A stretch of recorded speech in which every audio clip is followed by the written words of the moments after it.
Hello, people. It's pretty much 12:25 at night right now in New York. Well, I'm here to put my thoughts on the Chris Benoit documentary on Vice. Without a doubt, I gotta give a lot of shout out to Chris Jericho and Chavo Guerrero, Dean Malenko, and Vicky. Um,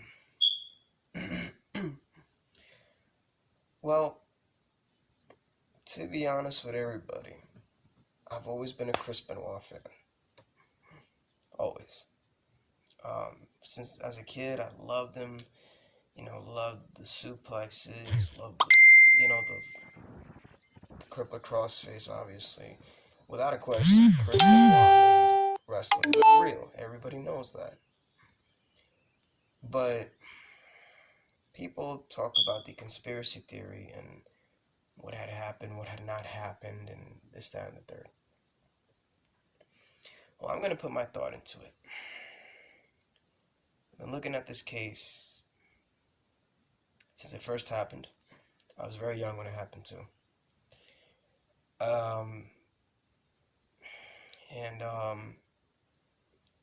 Do I think Chris Benoit did it, or was he killed? My answer to that is unknown. We will never know.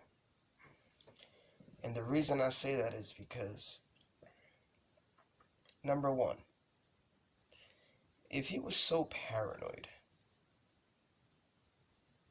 to the point that he was writing to Eddie, and to the point that he was wearing rosary beads, and for some reason his behavior was off, and putting Daniel in a lockdown school to avoid people from kidnapping him. Who knows what the fuck Chris Benoit got into?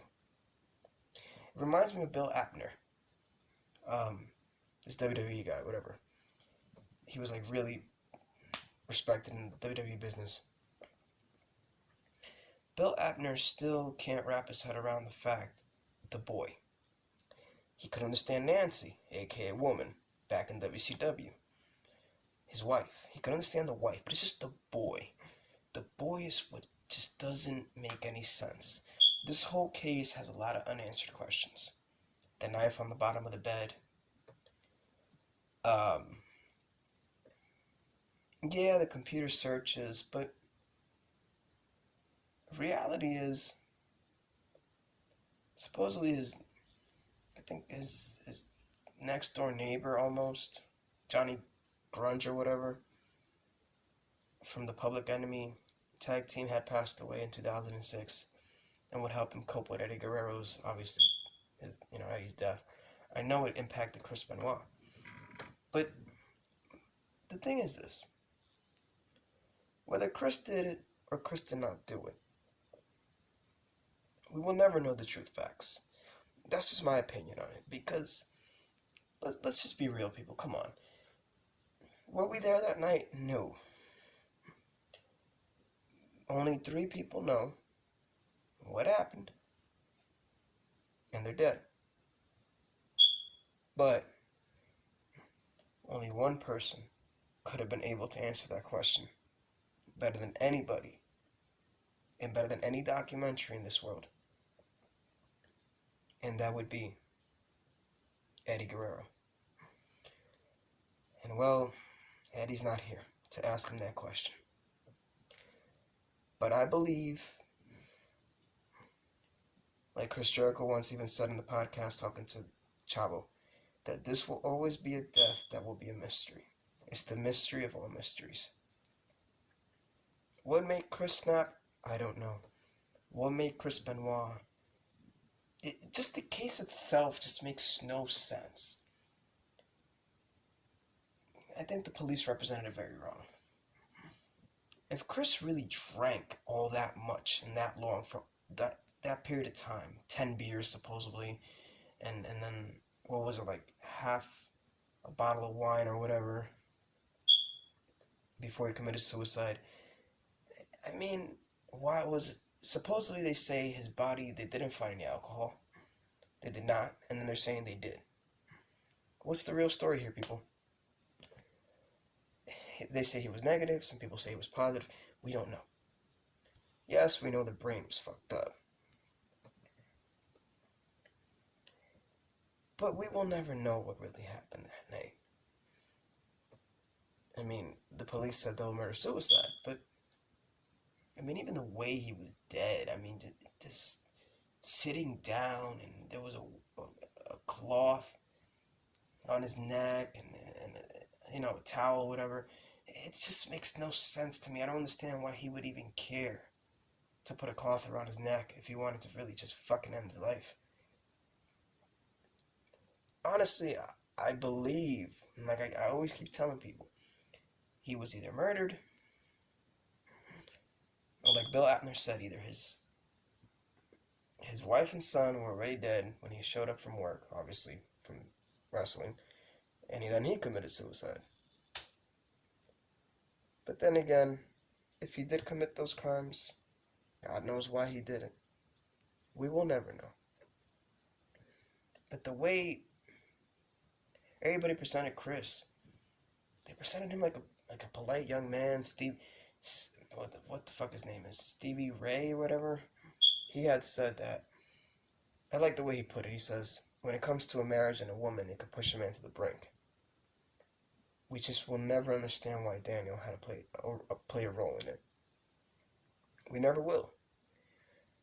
But people, understand. I don't care what the documentaries say. I don't care what anybody says. And I know Chris Jericho, deep down in my heart, I know Chris Jericho, if he's watching this, he could agree with me on this.